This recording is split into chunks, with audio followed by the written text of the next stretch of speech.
gəldi yaz görüşə, bələdisi qızıl bənövşə, sətil qalxdı meşə, sanki dünya sətilləndi. Sağ bəniz insanlar, mən bahar qızıyam. Qışın soyuğuna aparıb, yerində istilik və sevinç gətirmişim.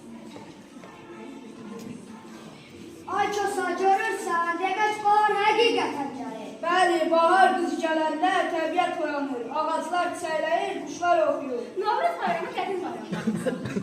Bu bayramda insanlar evlərini təmizləyib tonqallar qalayırlar. Bir də tonqalı üstündən kullanırlar. Ağırlığı, uğurluğu modda qalsın. Həm insanlar bir-birini ziyarət edir, küsürlər barışır. Uşaqlar isə yumurta döyüşdürlər, şənlənir. Ay bahar qızı, sənə bir sualım var. Buyur keçər. Mənim payım olacaq. Əlbəttə ki olacaq, amma əvvəlsə qonaqları təbrik etməlisən.